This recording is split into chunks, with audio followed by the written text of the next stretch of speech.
নমস্কার বন্ধুরা, কেমন আছেন সবাই? আশা করি সবাই ভালো আছেন, সুস্থ আছেন আর নিরাপদে আছেন। আমিও আছি মোটামুটি। প্রতিদিনের মতন আজকেও চলে আসলাম নতুন একটা রেসিপি সঙ্গে নিয়ে। আজকে বানাবো কাঁকরোল দিয়ে মজাদার একটা রেসিপি। তাই তো নিয়েছি এখানে কিছুটা পরিমাণ কাঁকরোল। প্রথমে আমি এই কাঁকরোল এভাবে চাক চাক করে কেটে নিচ্ছি। আজকে যে রান্নাটা করব সে রান্নাতে এভাবে রিং পিস করে দিলেই ভালো লাগে দেখতে। রান্নাটা খেতেও হয় অসাধারণ, তাই এভাবেই কেটে নিচ্ছি। সবগুলো কাঁকরোল কেটে তারপর ফিরে আসব আপনাদের মাঝে। ততক্ষণ বন্ধুরা আপনারা আমার সঙ্গে থাকুন। কাঁকরোল সব কেটে নিলাম। এবার ধুয়ে পরিষ্কার করে তারপর বসিয়ে দেব রান্নায়। আপনারা আমার সঙ্গে থাকুন আর দেখতে থাকুন কিভাবে আজকের এই রান্নাটা আমি বানাই। আজকের কাঁকরোল রান্না করব চিংড়ি দিয়ে, তাই কয়েকটা চিংড়ি নিলাম লবণ আর হলুদ দিয়ে, কারণ প্রথমে আমি চিংড়ি ভেজে নেব তাই। রান্না বসাবো বলে চুলায় একটা প্যান বসিয়ে তাতে দিলাম কিছুটা পরিমাণ তেল। তেল হালকা গরম হয়ে আসছে। গরম তেলে চিংড়িগুলো দিয়ে দেব।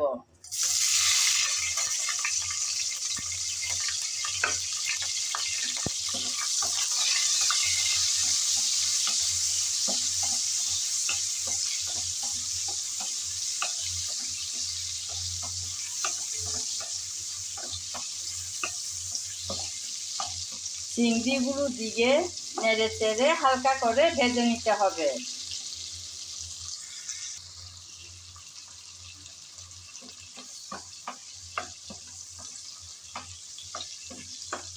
কিছুক্ষণ নেড়ে চেড়ে হালকা করে চিংড়ি ভেজে নিলাম। এখন তেল থেকে সবগুলো চিংড়ি তুলে নেব। চিংড়ি ভাজার তেলে এখন দিয়ে দেব পেঁয়াজ কুচি। একে একে সবগুলো চিংড়ি ভেজে তুলে নিয়েছিলাম। তারপর সেই চিংড়ি ভাজার তেলে দিয়ে দিচ্ছি কিছুটা পেঁয়াজ কুচি।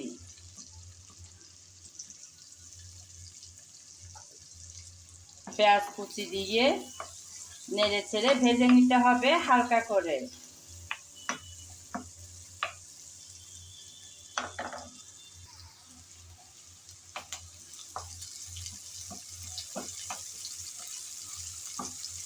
হালকা করে ভেজে নিয়েছি পেঁয়াজ কুচি। এখন দিয়ে দেব আদা আর রসুন বাটা। আমি আদা রসুন একসাথেই বেটে রাখি, ওখান থেকেই দিয়ে দিলাম কিছুটা পরিমাণ।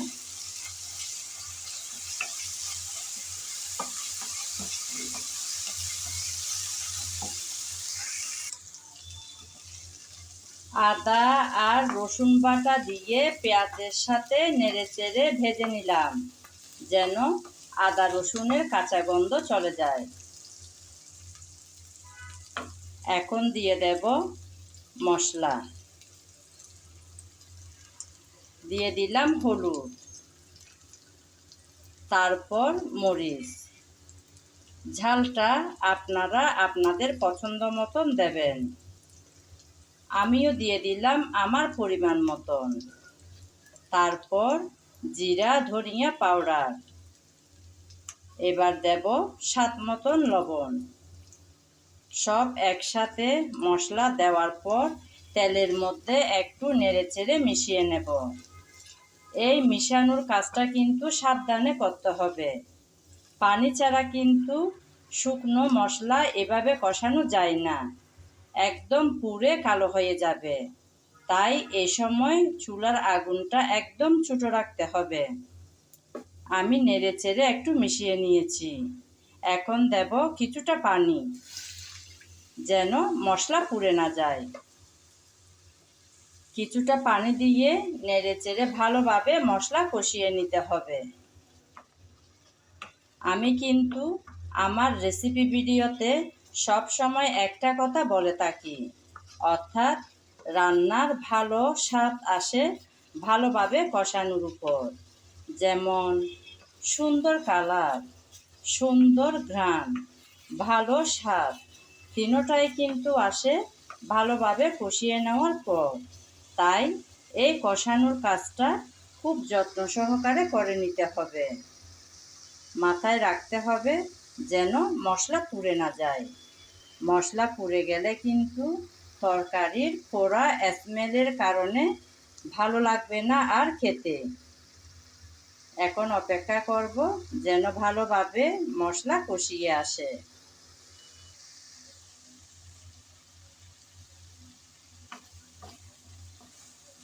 কয়েক মিনিট মশলা আমি ভালোভাবে কষিয়ে নিলাম।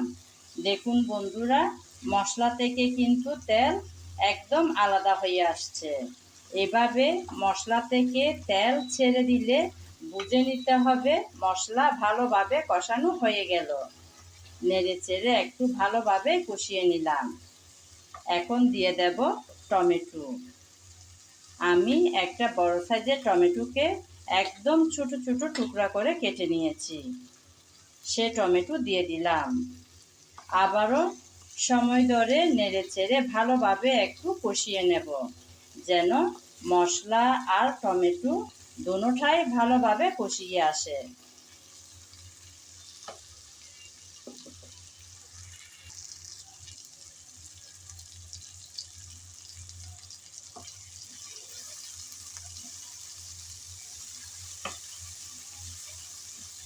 কিছুক্ষণ সময় নিয়ে টমেটো কষিয়ে নিলাম। টমেটোটা নরম হয়ে আসছে, সঙ্গে মশলাটাও ভালোভাবে কষানো হয়ে গেল।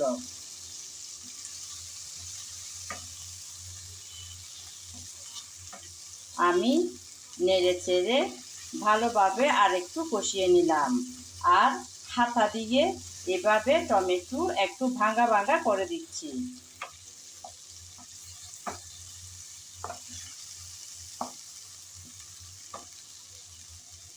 এবার দিয়ে দেব কাঁকরোল।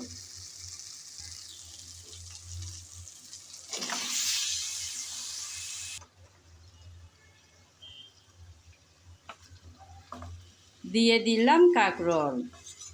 নেড়ে চেড়ে ভালোভাবে এই কাঁকরোল কষিয়ে নিতে হবে। যারা সবজি না ভেজে খেতে পছন্দ করেন না, তারা রান্না বসানোর আগে কাঁকরোল ভেজে তুলে নিতে পারেন, তারপর বসাতে পারেন এই রান্না। আমি না ভেজেই বসিয়ে দিলাম রান্নাটা, তাই কষানোটা ভালোভাবে করে নিতে হবে। নেড়ে চেড়ে একটু ভালোভাবে কষিয়ে নিতে হবে। মিশিয়ে দিলাম। এখন অপেক্ষা করব যাতে ভালোভাবে কাঁকরোল কষানোটা হয়ে যায়।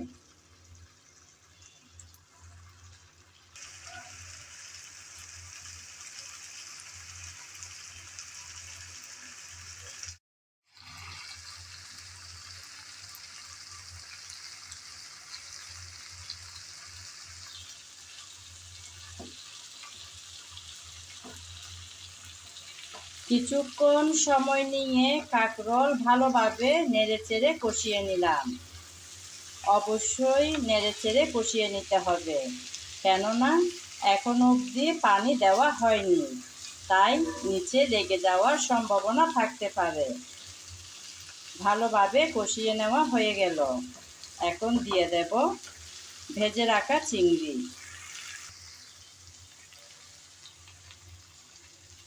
চিংড়িগুলো সব দিয়ে দিলাম। চিংড়িগুলো দিয়ে আবারও একটু নেড়েচেড়ে মিশিয়ে নিতে হবে।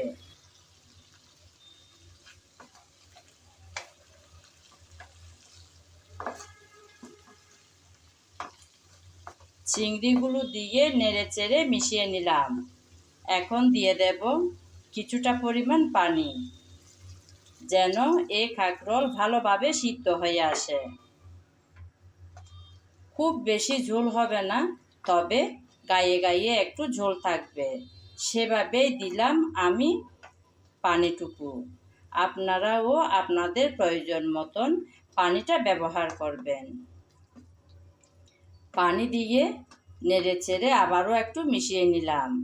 এখন অপেক্ষা করব যাতে ভালোভাবে একটু ব্লক চলে আসে।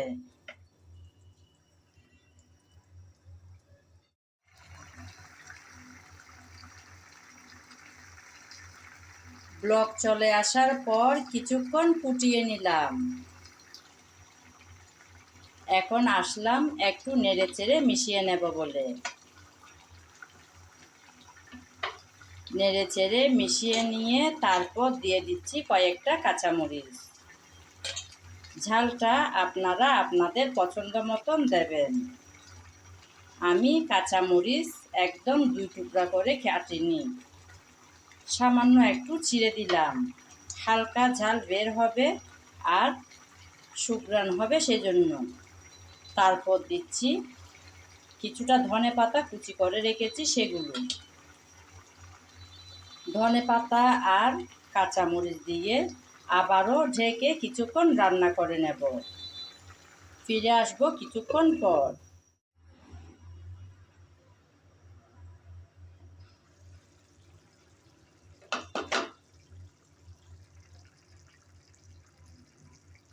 কাঁচামরিচ আর ধনেপাতা কুচি দিয়ে কিছুক্ষণ রান্না করে নিয়েছি ঢাকনা দিয়ে। চুলার আগুনটা একদম মাঝারি আঁচে রেখে রান্নাটা করে নিলাম। ভালোভাবে সিদ্ধ হয়ে আসলো কাঁকরোল। আমার রান্না কিন্তু একদম রেডি। দেখুন বন্ধুরা, দেখতে কতই না সুন্দর দেখাচ্ছে। সবাই তো রান্না করে থাকে, সবাই সবার মনের মতন করে রান্না করে থাকে, আর খেতেও নিশ্চয় দারুণ হয়। আমিও আজকে রান্না করেছি আমার রান্নাঘরে। কিভাবে রান্না করলাম সেটাই তুলে ধরলাম আপনাদের মাঝে। যদি আমার আজকের এই রান্নার ভিডিও আপনাদের ভালো লেগে থাকে তাহলে অনুরোধ রইল একবার হলেও ট্রাই করে দেখার। মন্দ হবে না কিন্তু খেতে, গ্যারান্টি আমিই দিলাম। এভাবে রান্না করলে বড়দের পাশাপাশি ছোটদেরকেও খাওয়ানো যাবে। একদম রেডি। চুলাটা এখন বন্ধ করে দিলাম। এতক্ষণ যাবৎ যারা আমার সঙ্গে ছিলেন, আমার ভিডিও জুড়ে ছিলেন, তাদেরকে জানাই অসংখ্য অসংখ্য ভালোবাসা। আগামী ভিডিও দেখার আমন্ত্রণ জানিয়ে আজ এখানেই বিদায় নিলাম। সবাই ভালো থাকবেন, সুস্থ থাকবেন আর নিরাপদে থাকবেন।